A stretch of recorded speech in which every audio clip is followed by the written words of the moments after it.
A batida na porta veio logo após o meio-dia, quando o lago permanecia imóvel sob o pálido céu de inverno, e as bétulas sem folhas se erguiam como sentinelas na beira do quintal. Abri a porta e encontrei meu pai na varanda, ombros firmes como se trouxesse boas notícias. Suas mãos, outrora endurecidas pelos anos puxando armadilhas da Baía de Penobscot, agora tremiam levemente quando ele levou a mão ao bolso do casaco. Colocou o envelope sobre a mesa da minha cozinha com um gesto teatral, como se estivesse me entregando um presente. Um cheque administrativo deslizou para fora, o valor impresso em tipos perfeitos, $12.000. Aí está, disse ele, acomodando-se na cadeira à minha frente. O suficiente para você recomeçar. Pode encontrar um lugar em Portland, talvez até em Boston. O chalé já tem dono agora, uma oferta de 3 milhões em dinheiro. Foi a coisa mais inteligente a fazer. Mantive meus olhos no cheque, meus dedos repousando suavemente sobre a chave de aço que eu usava pendurada em um cordão no pescoço. O ar entre nós carregava o leve cheiro de sua colônia. Forte demais para o ambiente. Você vendeu o chalé, falei, com a voz firme. Você estava ocupado demais para administrá-lo, respondeu rápido, sua fala revestida de um tom razoável. Anda correndo atrás de trabalhos por toda a costa, se matando de tanto esforço. Eu te salvei de afundar em responsabilidades. Assim você pode ser livre. Deixei-o falar. Ele confundiu meu silêncio com resignação, um pequeno sorriso se formando em seus lábios. Falou sobre investimentos, sobre um comprador ansioso para reformar, sobre como tinha sido generoso em me entregar um cheque em vez de me deixar sem nada, mas... O que ele não sabia é que eu havia estado no escritório de Clary Nagua, em Rockland, apenas 3 dias antes, assinando documentos que transferiam o chalé para um traste irrevogável. O que ele não sabia é que já havia um alerta de fraude registrado no cartório de imóveis do condado de Knox, aguardando como uma armadilha pronta a disparar. Levantei o cheque, girei uma vez na mão e o coloquei de volta sobre a mesa. Meu pai se recostou na cadeira, certo de que tinha vencido. Levantei-me e caminhei até a janela, o lago se estendendo em silêncio, os pinheiros imóveis diante de suas tramas. Respirei fundo, reunindo a calma que já me sustentara em tempestades piores. Quando me virei novamente, sorri. E foi naquele instante que ele deveria ter percebido que havia entrado numa história já escrita por outra pessoa. O próximo capítulo dessa história começou com um sussurro vindo de um bar em Rockport. Depois que meu pai partiu naquela tarde, o chalé mergulhou no tipo de silêncio que carrega memórias em suas paredes. Sentei-me à mesa, o cheque ainda no mesmo lugar em que ele o deixará, e pensei nos invernos que haviam passado desde a morte de minha mãe. Eu tinha 24 anos na época, já velho bastante para saber o que era a perda, mas jovem demais para compreender quão permanente ela seria. O juiz de sucessões em Rockland assinou os papéis que transferiam o chalé para mim, uma formalidade que soava menos como herança e mais como sentença. Meu pai já se mostrava inquieto, sua atenção desviada para negócios rápidos e promessas sussurradas de dinheiro fácil. Eu fiquei. Alguém precisava ficar. O chalé vinha desmoronando sobre si mesmo, telhas do telhado se curvando, janelas inchadas pela umidade, piso cedendo onde a água se infiltrava. Eu trabalhava em Camden durante o dia e, à noite, voltava para raspar papéis de parede, substituir vigas e lixar as tábuas do assoalho. Minhas mãos se endureceram. Minhas costas aprenderam a dor do trabalho pesado. Mas eu continuei. Cada viga reparada era uma linha de diálogo entre mim e minha mãe. Uma lembrança que eu não estava disposto a esquecer. Ao longo desses anos, as ligações do meu pai vinham constantes. Ele precisava de empréstimos curtos, dinheiro para consertar o caminhão, ajuda para cobrir prestações atrasadas da hipoteca de uma casa em Belfast que jurava conseguir reformar e vender com lucro. Eu disse assim vezes demais. Convenci a mim mesmo de que era dever de família, que, se recusasse, ele entraria em colapso. Na verdade, parte de mim acreditava que controle significava segurança. Se eu segurasse as rédeas do dinheiro, poderia evitar o desastre. Mas o controle tem um preço. Cada dólar que eu enviava me empurrava mais fundo para dentro do silêncio. Um silêncio em que eu não perguntava por que ele precisava de tanto. Não cobrava promessas que sabia que ele jamais cumpriria. Tornei-me o muro firme no qual ele se apoiava mesmo quando o peso disso já me curvava. O chalé, no entanto, nunca me traiu. A cada inverno, Eu alimentava o fogão a lenha, via a neve se acumular nos degraus de pedra e me lembrava de que aquela casa era a prova de que eu podia resistir. Ainda assim, resistência não é o mesmo que liberdade. Foi Owen quem me lembrou disso, com um sussurro vindo de um bar em Rockport. Foi Owen quem quebrou o silêncio. Ligou tarde da noite, sua voz carregando o desconforto de quem preferia não ter que falar. Contou que estava em um bar da Marina em Rockport, ouvindo distraidamente a conversa entre goles de uísque barato, quando a voz do meu pai se destacou. Ronan andava se gabando para quem quisesse ouvir que a casa do lago estaria vendida dentro de uma semana, negócio já fechado, dinheiro praticamente no bolso. Owen fez uma pausa, como se não tivesse certeza se devia continuar, e então acrescentou a parte que fez meu peito se apertar. Meu pai havia dito à mesa que eu era ingênuo demais para perceber uma assinatura enfiada sob minha mão. Ele riu ao falar isso. E aquela risada, mesmo ouvida em segunda mão, soou como uma lâmina. Na manhã seguinte, eu já estava no escritório de Clary e Guian, em Rockland. Clary tinha sido recomendada a mim anos atrás, mas nunca tive motivo para procurá-la. Ela me recebeu com uma calma contida que ajudou a estabilizar meus batimentos. Contei toda a história, as dívidas, o cheque em minha mesa, o aviso de Owen. Ela ouviu sem me interromper, depois se inclinou para a frente e disse claramente: uma procuração falsificada já estava em andamento. Se não a guíssemos, o cartório do condado poderia registrar uma escritura antes mesmo que eu soubesse de sua existência. Agimos rápido. Clary preparou os documentos que transferiam o chalé para um traste irrevogável, nomeando-me beneficiário vitalício e também administrador. Assinei cada página com traços firmes, consciente do peso que havia em minha mão. Ela também redigiu uma declaração de alerta de fraude para o registro de imóveis do condado de Knox. Esse registro, explicou, funcionaria como uma armadilha, qualquer tentativa de introduzir um documento falsificado dispararia uma revisão imediata. Ao sair de seu escritório, o ar gelado de Rockland atingiu meu rosto com a força da certeza. Eu finalmente havia traçado uma linha que ninguém, nem mesmo meu pai, poderia atravessar. Essa certeza me acompanhou de volta para casa, onde a preparação se tornou minha única linguagem. Os dias após minha reunião com Clary seguiram um ritmo estranho, cada hora dividida entre a espera e o trabalho. Eu queria provas, não apenas suspeitas. Então enchi o chalé de testemunhas silenciosas, pequenas câmeras escondidas acima da porta, nas vigas da cozinha, no escritório onde meu pai gostava de espalhar papéis pela mesa. Suas luzes vermelhas piscavam apenas para mim. Pequenos faróis de determinação. Clary organizou para que um perito em caligrafia, em Portland, analisasse as amostras que eu havia guardado, declarações de imposto antigas, o testamento da minha mãe, cartas que eu assinará para pedidos de seguro. Lado a lado com a suposta procuração, as falsificações se denunciavam sozinhas, laços rasos demais, pressão desigual, uma assinatura criada por alguém que acreditava que prática pudesse substituir intimidade. Enquanto isso, Clary rastreava a movimentação bancária ligada ao comprador. A conta levava a um homem que eu lembrava dos churrascos de infância, um dos companheiros de pôquer do meu pai, lá de Warren. O dinheiro circulava entre eles em movimentos inquietos, pequenos depósitos, retiradas súbitas, depois silêncio. Não era uma transação de negócios, mas um jogo de conchas, e as peças já escapavam de suas mãos. Martha Lair, do cartório de registros, ligou para Clary numa noite. Ela havia sinalizado um pacote deixado após o expediente, documentos que pareciam apressados, assinaturas que a fizeram franzir a testa. Garantiu que nada passaria despercebido. Em sua voz firme, ouviu o tipo de aliança silenciosa que não se compra. Owen se ofereceu para passar lá, ajudar com as câmeras ou simplesmente sentar comigo durante a espera. Eu disse a ele que não. O controle me parecia mais seguro do que a companhia, e convenci a mim mesmo de que precisava conduzir cada detalhe sozinho. A decepção dele foi suave, mas audível, antes de desligar. Eu me odiei um pouco por isso, mas não podia permitir que ninguém tocasse nas bordas do meu plano. Quando meu pai ligou para me convidar para jantar, eu já estava pronto para deixar o palco se armar sozinho. O Summit Grill ficava no cais de Rockland, com janelas de vidro emoldurando o farol do quebra-mar contra um horizonte pálido. Ele havia escolhido o lugar com o floreio de um homem comemorando vitória. Quando cheguei, ele já estava sentado à mesa, uma garrafa de vinho resfriando no balde, os cardápios abertos como adereços em uma peça de teatro.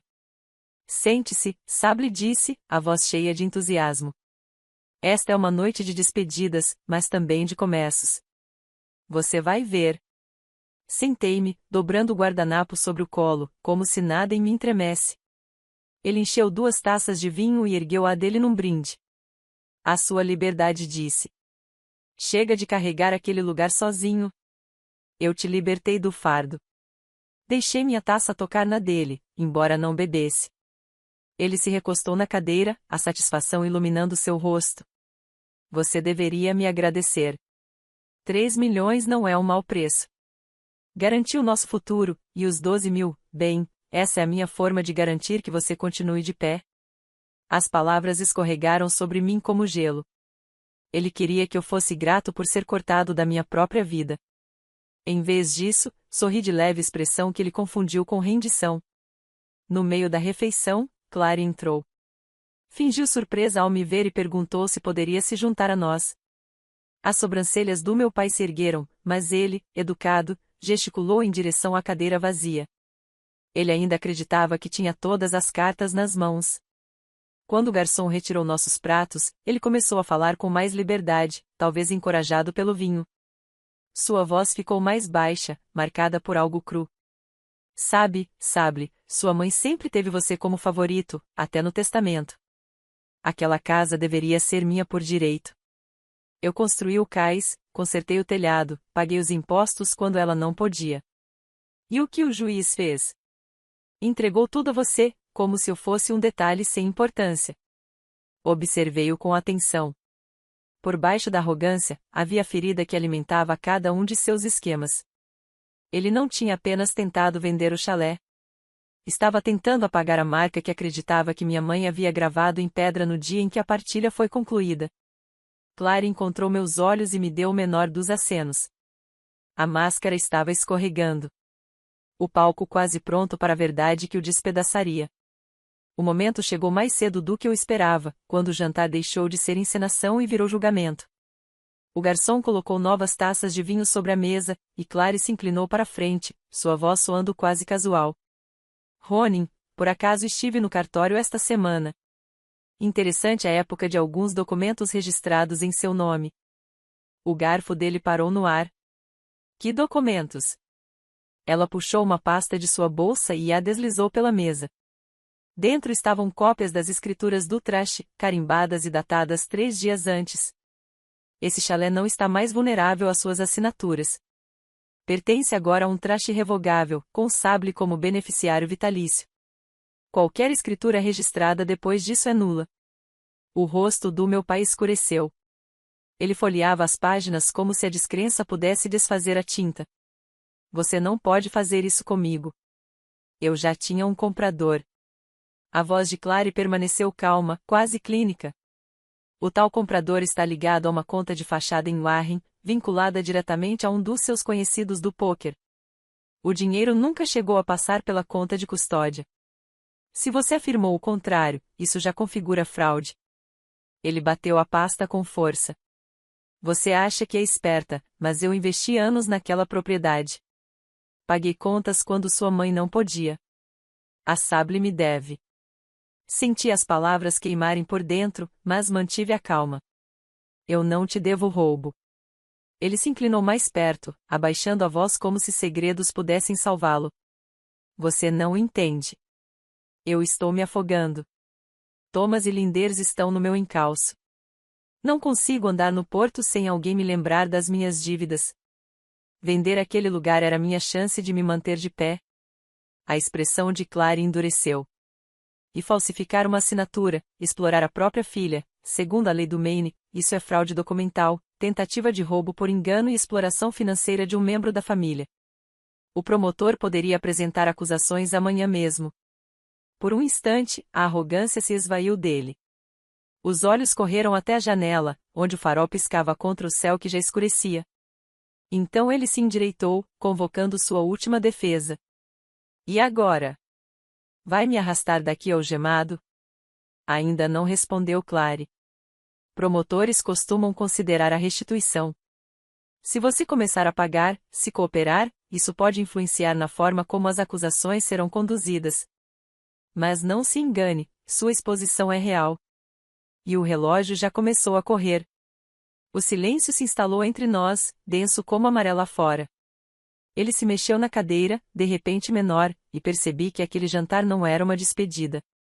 Era a primeira audiência do seu acerto de contas.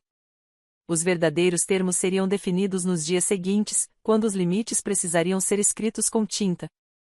Na manhã após o jantar, voltei ao escritório de Clary, com a maré ainda baixa ao longo da costa de Rockland. O arquivo da noite anterior estava aberto sobre sua mesa, páginas marcadas com abas amarelas. Ela me perguntou qual resultado eu queria, sua voz firme, os olhos procurando a linha que eu estava disposto a traçar. Não quero que isso seja varrido para debaixo do tapete, respondi. Mas também não quero vê-lo em um macacão laranja, se houver outro caminho. Clary assentiu, já escrevendo. Iniciaríamos uma ação civil, não para punir, mas para preservar influência. Ao mesmo tempo, ela delineou um plano de restituição. Ronin teria de começar a pagar com os bens que conseguisse liquidar, participar de aconselhamento financeiro obrigatório e assinar um termo que o proibisse de me contatar sobre a propriedade ou tentar interferir no traste. Qualquer violação acionaria tanto o processo civil quanto a denúncia criminal já pronta para entrar em cena. Quando expliquei isso a Owen, tomando café em Camden, ele franziu a testa sobre a caneca. Você tem noção do que isso vai fazer com ele? Vai dizer que estamos destruindo, não salvando. Olhei para meu primo, cansado do equilíbrio que eu precisava manter. Talvez as duas coisas sejam verdade. Eu não posso ignorar o que ele tentou tirar de mim. Mas eu não era cega ao que significava processar o próprio pai. A admissão deixou um gosto de cinzas na minha boca. Eu temia o peso da desgraça pública. Temia que, mesmo passos justificados, pudessem romper algo além do reparo. Mas também sabia que o silêncio só convidaria a uma nova tentativa. Owen apertou os lábios, depois finalmente assentiu. Se isso é o que mantém você segura, eu vou estar ao seu lado. Era um tipo frágil de paz, mas que me deu firmeza enquanto eu me preparava para trocar todas as fechaduras da minha vida. De volta ao chalé, comecei pelas trancas. As ferragens novas brilhavam contra as portas antigas de pinho. Cada giro da chave inglesa era um lembrete de que o controle podia ser prático, não apenas simbólico. Depois caminhei pela margem, marcando os lugares onde a erosão tinha avançado. Seguindo as normas do MNDP, instalei barreiras baixas de pedra e plantei espécies nativas, construindo uma defesa silenciosa contra forças mais antigas e pacientes do que qualquer desavença familiar. Dentro de casa, pendurei 2 quadros acima da lareira. Um guardava a escritura original da minha mãe. O papel amarelado, mas ainda legível em sua caligrafia cuidadosa. O outro exibia o novo certificado do traste, nítido e formal prova de que a história do chalé não terminava em traição. Juntos, contavam uma linhagem de sobrevivência. Mesmo assim, Ronan tentou se infiltrar de novo. Ligou para Owen, repetindo as mesmas falas gastas sobre lealdade familiar, sobre como eu havia sido envenenada contra ele. Owen me contou depois que ouviu, mas dessa vez não cedeu. Se quiser falar de dinheiro ou da casa, disse a Ronan, faça isso através da Clary. Ouvir isso me trouxe um alívio tão agudo que quase parecia luto. Na reunião seguinte com Clary, acabei confessando que não tinha ousado nomear. Quanto mais eu apertava as coisas, mais sozinha me sentia. Admiti, fico pensando que, se eu controlar cada dobradiça e cada centavo, nada poderá me atingir. Mas isso também não deixa espaço para que ninguém fique ao meu lado. Clary fechou o arquivo com delicadeza. Segurança é importante, disse ela. Mas muros podem virar jaulas se você nunca abrir o portão. As palavras dela ficaram ecoando em mim muito depois que saí de seu escritório, atravessando as últimas semanas do verão, quando as ruas de Camden se enchiam de visitantes e o ar já anunciava mudança. No fim de agosto, Camden pulsava com turistas. A feira dos agricultores transbordava de caixas de mirtilos e potes de mel. O Harbour Park se enchia de famílias ouvindo música à beira da baía. O ritmo de uma cidade que parecia intocada por guerras privadas como a minha. Ronin havia começado a restituição sob a supervisão de Clary. Os pagamentos eram pequenos, retirados dos salários que ele ganhava consertando barcos em Allshead, mas chegavam em dia. Eu guardava cada recibo em uma pasta não por vingança, mas porque o registro importava mais do que qualquer promessa que ele já tivesse feito. Eu precisava do meu próprio ato de reparação, algo que fosse além dos laços de sangue. Então criei uma pequena bolsa por meio de uma associação local de preservação de terras, destinada a ajudar proprietários a combater fraudes de escritura. Em poucas semanas, chegaram alguns pedidos. Pessoas com histórias familiares demais, assinaturas contestadas, vizinhos coagidos. Pela primeira vez em meses, senti minha vigilância construir algo, em vez de apenas me defender da perda. Então chegou uma carta, com a caligrafia de Ronan. Simples, sem enfeites. Nenhum pedido de desculpas, nenhuma desculpa esfarrapada. Apenas um único pedido: ficar na beira da estrada e olhar para o chalé mais uma vez. Levei a carta até o lago. Li nos degraus de granito onde minha mãe costumava se sentar. O pedido era modesto diante do estrago causado. E ainda assim despertava algo complicado em mim. Depois de dias ponderando, permiti uma visita supervisionada, do acostamento de cascalho além do portão. Quando ele veio, manteve distância. Olhou as linhas do telhado, a chaminé de pedra. As bétulas se movendo na brisa do fim do verão. Seu rosto era indecifrável. Mas o silêncio foi a coisa mais próxima de respeito que já recebi dele. Em setembro, compreendi. O futuro seria escrito em limites, não em barganhas. Um ano se passou em passos medidos. Marcado não por dramas, mas por avanços firmes e deliberados. A cada mês, Clary me enviava relatórios. A conformidade parcial de Ronan. Pequenos pagamentos registrados. Sessões de aconselhamento frequentadas. Nada disso apagava o que ele havia feito, mas esculpia um ritmo de responsabilidade com o qual eu podia conviver. Quando encontrei Clary em seu escritório em Rockland, ela espalhou o arquivo sobre a mesa. Ele está cumprindo os termos, disse. Não perfeitamente, mas de forma consistente o suficiente para manter a ação civil em suspenso. Assenti. Não era perdão o que eu sentia, nem o vazio da raiva não resolvida. Era algo mais silencioso. O reconhecimento de que eu não podia consertá-lo. Apenas reparar as linhas que ele havia cruzado. De volta ao chalé, o ar trazia a primeira mordida do outono. Eu havia preparado uma caixa de memórias para a lareira. Dentro, coloquei 3 coisas. A chave de aço que eu havia usado no pescoço. O certificado do trusto com o carimbo nítido de Clary.